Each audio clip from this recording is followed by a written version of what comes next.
నమస్తే. నేను మీ Gopi. Welcome back to our channel. ఈరోజు మనదొచ్చేసరికి ప్రముఖ పొలిటికల్ అనలిస్ట్ చిట్టిబాబు గారు ఉన్నారు. సార్ నమస్తే సార్. నమస్తే. సార్ పులివెందుల్లో జగన్ గారితో పాటు వైఎస్ భారతి గారు కూడా ప్రచారం అయితే ముమ్మరం చేస్తున్నారు. ఈ ముమ్మరం చేసే క్రమంలో ఒక ఇద్దరైతే పులివెందుల్లో ఆమెను అడ్డగించారని, సో వాళ్ళ మీద వాగ్వాదానికి దిగారు. సో నిన్నటి నుంచి ఆ ఇద్దరు కనపడట్లేదంట. ఎక్కడికెళ్లారు? ఇది అవన్నీ ఎవరు పుట్టిస్తున్నది? పుట్టిస్తున్నారు. ఇప్పుడు పవన్ మీద ఎవడో రాయిసి ఏదో బాటిల్ ఇస్తాడు, కూల్ డ్రింక్ బాటిల్ ఇస్తున్నాడు. అది ఎవరో పక్కనోడికి తెలియదు. అంటే జగ జగన్ మీద రాయి విసిరితేనేమో అది గులకరాయి, అది ఏముందిలే దాన్ని అని ఏదో వెటకారాలు చేశారు. ఇప్పుడు మరి మీది ఎవడ బాటిల్ ఇస్తాడులే కాదు గుడ్డు ఏంటనంటే ఏముంది? ఈ అమ్మాయి మీద అడ్డుకున్నారు. ఎవరో అడ్డుకోలే. ఆ నీరాజనాలు పడుతున్నారు ఆ పిల్లకి. ఊరిని గాలి సోది సాక్ష్యాలు ఉండవు, ఏముండవు. ఉన్న ఒక మాట అలా గుడ్డ కాల్చి మొహాన్ని విసిరేయటం, అది కడుక్కునే బాధ్యత అన్నట్టు. ఈ తెలుగుదేశం మీడియా, ఈ టీడీపీ మీడియా ఉంది, మీడియా చేస్తున్న గగ్గోలు కాకి గోల తప్పితే దానికి విలువ లేదు, వాల్యూ లేదు. అంటే సో ఆ ఇద్దరు కనపడట్లేదంట సార్. ఆ ఊర్లో అదృశ్యమైపోయారంట. ఎప్పుడు ఆమెను ఎప్పుడైతే వ్యతిరేకించారో అప్పుడు అదృశ్యమైపోయారంట. అదృశ్యమైపోయారని చెప్పేవాళ్ళకి అప్పుడు వాళ్ళు ఎవరో తెలుసు కదా. నువ్వెవరో తెలిస్తేనే కదా నాకు నువ్వు అదృశ్యం అయ్యావని తెలుస్తుంది కదా. నువ్వెవరో తెలియకుండానే ఎవడో అదృశ్యమయ్యాడు నేను చెప్పలేదు కదా. సో అదృశ్యమయ్యాడని చెప్తున్న వాడని ఎవరో చెప్పమను. వాళ్ళు ఎవరు, ఎందుకంటే వీళ్ళిద్దరూ పలానా సుబ్బారావు, వెంకటరావు వీళ్ళిద్దరూ కనపట్లేదు చెప్పమను. ఊరినే ఇద్దరు కనపట్లేదు అంటే గాలి సోది కాదు అది. ఇప్పుడు ఎవరు కనపట్లేదు అంటే నాకు తెలుసు, నాకు వాడు తెలుసు. నిన్నదాకా చూశాను, నేను వాళ్ళ నుంచి కనపట్లేదు అంటే దానికి ఒక మీనింగ్ ఉంది. ఎవరో చెప్పు, నేను పలా సుబ్బారావు, వెంకటరావు ఆ రోజు ఉన్నారు, నిన్నదాకా ఉన్నారు, ఈ గొడవ అయిన కాడ నుంచి వాళ్ళిద్దరు కనపట్లేదు అని పేర్లు చెప్పు. ఎందుకు చెప్పు? ఊనే ఇద్దరు కనపట్లేదు గాలి సోది తప్పితే. అంటే తెలుగుదేశం దుష్ప్రచారం చేస్తుంటారా? డ్యూటీకి వాళ్ళు తెలుగుదేశం విధానం మీద, చంద్రబాబు యొక్క విధానం మీద ఒక అబద్ధాన్ని 100 మాటలు చెప్తా ఉంటే అది ఎప్పటికైనా ఒకసారి ప్రజలు నిజమని నమ్ముతారేమో. ఆ రోజులు పోయినాయి. చంద్రబాబు ఆ నాటకాలు ఆడే ఇన్నాళ్ళు రాజకీయం చేశాడు. ఇవాళ సోషల్ మీడియా పెరిగిన తర్వాత అతని బతుకు బండారం బయటపడిపోయింది. ఇవాళ నిన్న ఏం మాట్లాడే ఇవాళ మాట ఇవాళ చూడు, ఆస్తి దీని మీద ఇవాళ బయటకు వచ్చేసింది. నిన్నటిదాకా డామ్ డూమ్ మీ ఆస్తి దోచుకుంటాడు, మీ పొలం దోచుకుంటాడు, బూచి మాటలు మాట్లాడి చిల్లర మాటలు. ఇవాళ నీ వయ్యావుల కేసు నీ మనిషే ఓపెన్గా అసెంబ్లీలో మాట్లాడేది. ఇప్పుడు మాట్లాడలేదు 2014లో. అదే 2014లో గొప్పగా మాట్లాడాడు కదా. 2014లో గొప్పదన్నది ఇప్పుడు ఎందుకు చెడైంది?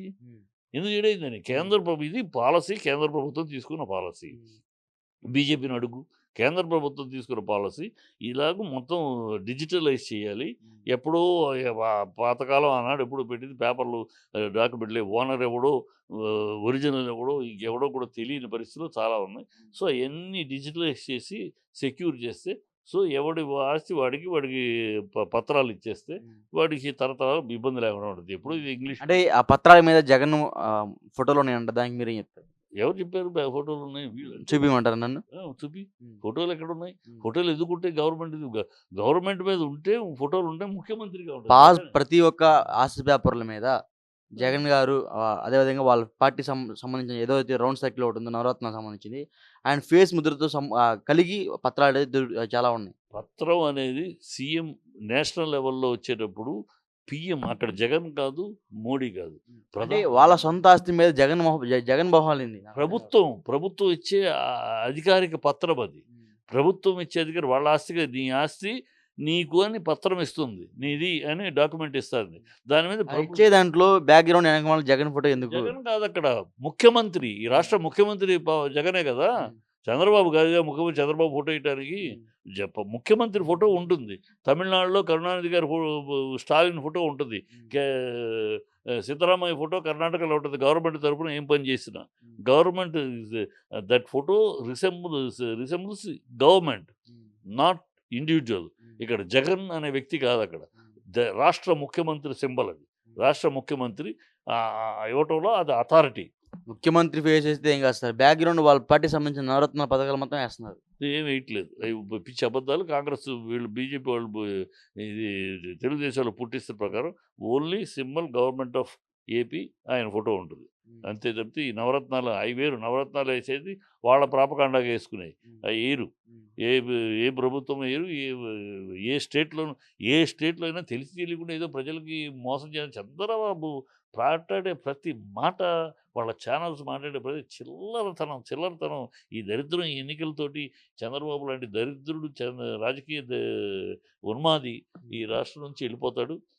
తెలంగాణలో మూసేస్తాడు. ఇక తన బిడ్డలతోటి మనవలతోటి ఆడుకోవడం తప్పితే ప్రజలు ఇక దండం పెట్టేస్తారు. చంద్రబాబు అనేవాడు ఈ ఎన్నికలు ఓడిపోయినాక మళ్ళీ ఇక లేడు.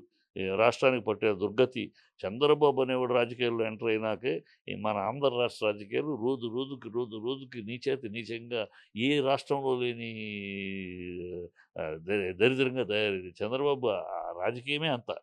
ఏదో అనవసర విషయాలకు కలిగి అతను ప్రశాంతంగా ఉండలేడు. పదవి లేకపోతే ఉండలేడు. అలా పదవి కోసం ఎంతటికైనా దిగజారుతాడు. మావనైనా సరే, బావనైనా సరే, ఎవరినైనా సరే తొక్కుకుంటూ పైకి వెళ్ళాలి. అది మొదటిది కాదు. ఆయన ఆరంభ దశలో కుతూహలమ్మకి పక్కనే ఉండి కుతూహలమ్మకి వెనుబడి పొడిచి వచ్చాడు రాజకీయాలకు పైకి. అక్కడ నుంచి అది జీవితమే అంతా. అదంతా చిల్లరగా అతను మాట్లాడుతూ ఉంటాడు ఇలాంటివన్నీ. అయ్యి ప్రజలు ఎవరు పట్టించుకోరు. ప్రజలు ఎవరు క్యాలిక్యులేట్ చేసుకోరు. పైనున్న పెద్దాయన నందమూరి తారక రామారావు హ్యాపీగా ఈ చంద్రబాబు పతనాన్ని చూస్తూ ఆయన కన్నీరు కార్చిన ఆ కళ్ళు ఇప్పుడు ఆనంద బాష్పాలు కారుస్తాయి.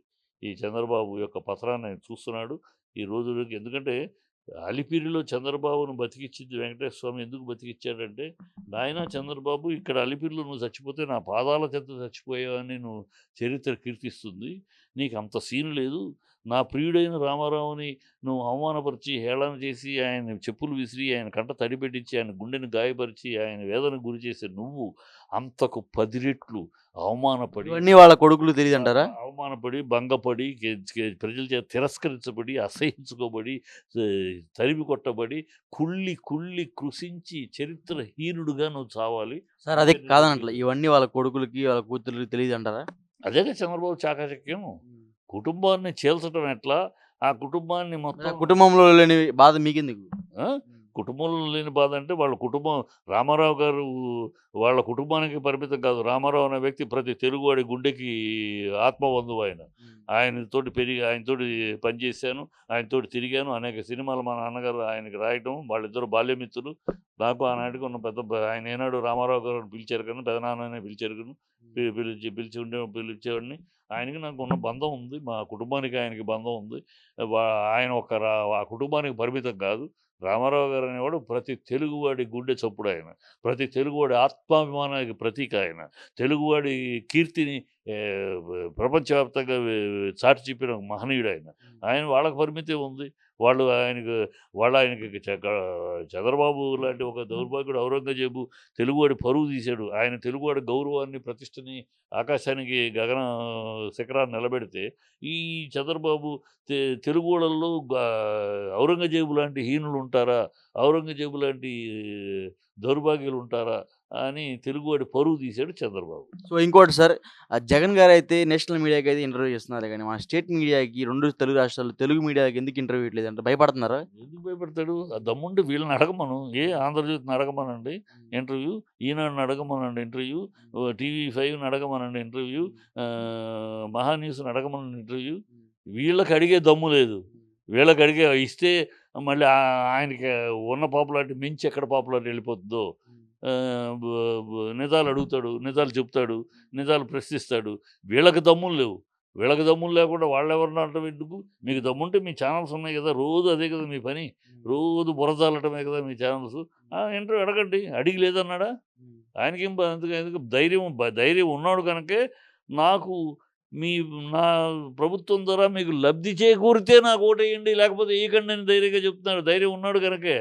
మీకు మళ్ళీ దొంగచాటు వ్యవహారాలు, వాళ్ళని కూల్చండి, వీళ్ళని కూల్చండి, వీడిని పెట్టండి, ఈ దౌర్భాగ్యపు చిల్లర రాజకీయాలు చేయట్లేదు. ధైర్యంగా చంద్రబాబు చెప్పమన్నట్టు దమ్ము ఉన్న మొగాడైతే, చంద్రబాబుకు సిగ్గు శరం ధైర్యం ఉంటే చంద్రబాబు చెప్పమని, నేను 14 ఏళ్ళ నా ముఖ్యమంత్రి పరిపాలన, ఇదిగో నా బ్రాండ్, ఆంధ్రాకి నేను చేసింది ఇది, నేను చేశాను ఈ కార్యక్రమం, నా బ్రాండ్ ఇది, ఈ బ్రాండ్ చూసి నాకు ఓటేయమనండి అని అడగమనండి చంద్రబాబుని. అడగమంటే దమ్ముంటే అడగలేడు, ఎందుకంటే ఏమీ చేయలేదు కనుక.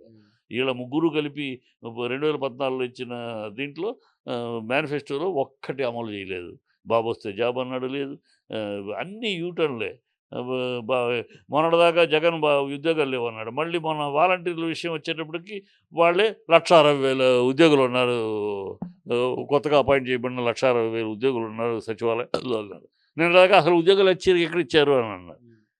ఏం నోటికొచ్చి ఎప్పుడు ఏ అవసరాన్ని బట్టి అలా మాట్లాడే బాబు తప్పితే వాళ్ళ దమ్ముంటే చేయమనండి. వాళ్ళ ఇంటర్వ్యూ అడిగి లేదన్నాడా జగన్ అడిగితే, జగన్ మీరు అడిగే ధైర్యం మీకు లేదు. ఆయనకి ధైర్యం లేదంటారేంటి?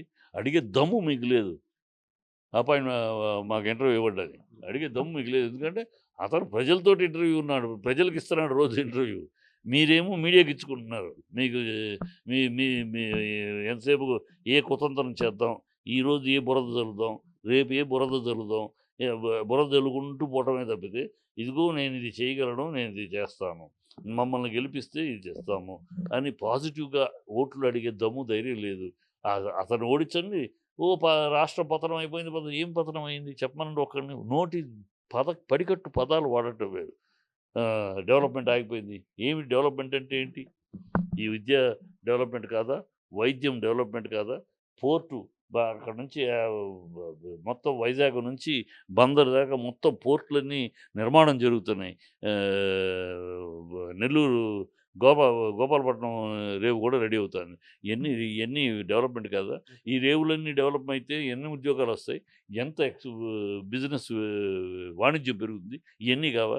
ఊరినే నేను హైటెక్ కట్టాను, నువ్వు హైటెక్ కట్టి 4 బిల్డింగ్‌లు, 4 పిల్లర్లు కట్టేస్తే డెవలప్ అయిపోయినట్టా? డెవలప్‌మెంట్ అంటే ఇది. ప్రజానీకాన్ని వాళ్ళని ఒక స్థాయి నుంచి మరో మెట్టు ఎక్కించటం. పేదరికాన్ని పేద బతుకులు బతుకుతున్న వాళ్ళని ఒక గౌరవ స్థాయిలో గర్వంగా వాళ్ళు తల ఎత్తుకు తిరిగేలా పెంచటం. అది డెవలప్‌మెంట్. ఆ డెవలప్‌మెంట్ జరుగుతుంది. మిగతా డెవలప్‌మెంట్ జరుగుతుంది. చంద్రబాబు హయాంలో 80 కోట్లే పెట్టుబడొచ్చినాయి. ఇవాళ అబద్ధాలు చెప్పడానికి ఏమైనా 80 కోట్లే పెట్టుబడి. ఇవాళ 360 కోట్లు ఆల్రెడీ వచ్చున్నాయి. సో, ఇయన్నీ జనాలకి పామరులకు తెలీదు కనుక, కానీ పామరులు బాగా తెలివిగా ఉన్నారు. చంద్రబాబు గత లోకంలో ఉన్నాడు. పాత లోకంలో జ మెమరీ షార్ట్ ప్రజలకి. మనం మాట్లాడేస్తాం, తర్వాత గెలిచినాక తూనా బొడ్డు అని మళ్ళీ 5 ఏళ్ల తర్వాత మరీ కొత్త ప్రామిస్‌లు చేస్తే ప్రజలు నమ్మేస్తారు. ఆ రోజులు పోయినియి. ఇవాళ సోషల్ మీడియా చాలా పవర్‌ఫుల్‌గా ఉంది.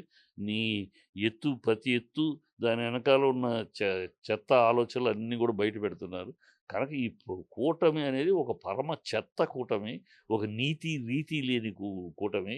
ఒక అవకాశవాద రాజకీయం చేస్తున్న కూటమి.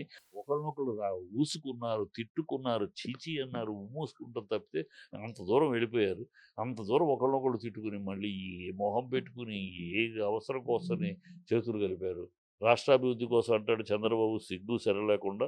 రాష్ట్రాభివృద్ధి కోసం అయితే నువ్వు చంద్రబాబు మోడీతోటి వైజాగ్ స్టీల్ ప్లాంట్ అమ్మట్లేదని హామీ తీసుకున్నావా? ఈ వైజాగ్ రైల్వే జోన్ హామీ తీసుకున్నావా? కడప స్టీల్ ప్లాంట్ హామీ తీసుకున్నావా? లేకపోతే విభజన చట్టంలోని అంశాల మీద హామీ తీసుకున్నావు. ఏమి హామీ తీసుకున్నావు? రాష్ట్రాభివృద్ధి అంటే ఈ హామీ తీసుకున్నానయ్యా. ఆ రోజు ఆయన కేడీ అన్నాను, ఆయన టెర్రరిస్ట్ అన్నాను, ఆయన ఈ దేశంలోనే ఉండడానికి పనికిరాడు అన్నాడు, అన్నీ వాగాను. కానీ ఇవాళ ఆయన రాష్ట్రం కోసం ఈ ప్రామిస్ చేశాడు, ఈ వాగ్దానం చేశాడు. అందుకని నేను ఆయన దగ్గరికి వెళ్ళానని చెబితే ఒక సెన్సిబుల్, ఒక పద్ధతి. ఏమీ లేదు. జరుగుతుందని ఈ డ్రామాలొద్దు. అనుకున్నాను, ఆయన చేస్తాడు అనుకుని రేపు పొద్దున్నే మాట్లాడటానికి. రేపు పొద్దున్న ఏమి చేయలేకపోతే ఆ రోజు అనుకుని వాళ్ళతోటి చేతులు కలిపాను, వాళ్ళేమి చేయట్లేదని. అందుకనే మొన్న మేనిఫెస్టోకి బీజేపీ దూరంగా ఉంది.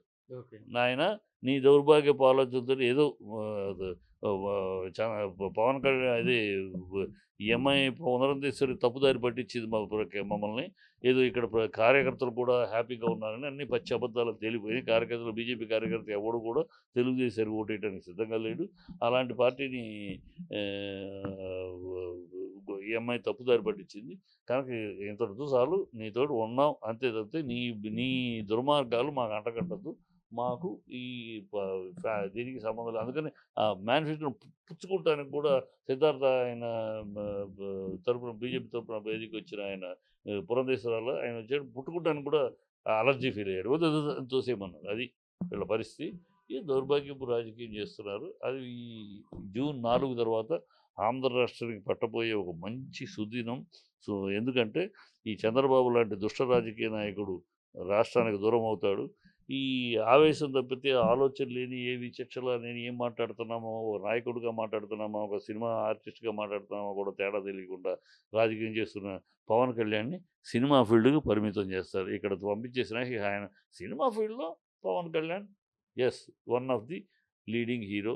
ప్రొ ప్రొ డైరెక్టర్లకి, ప్రొడ్యూసర్లకి, డిస్ట్రిబ్యూటర్లకి, ఎగ్జిబ్యూటర్లకి ఆదాయం సంపాదించి పెట్టగలిగే దమ్మున్న హీరో. Okay sir. సినిమా ఫీల్డ్ వరకు అతను క్యారీ ఆన్. ఈ ఎలక్షన్స్ తోటి అది అతను సినిమా ఫీల్డ్‌కి పరిమితం. రా చంద్రబాబు ఇంటికి పరిమితం. ఆయన ఆరోగ్యం కాపాడుకుంటూ మనవడితోటి ఆడుకుంటాం. ఆ మంచి రోజు ఈ జూన్ 5 తర్వాత మనం చూస్తాం. Okay sir. Thank you sir.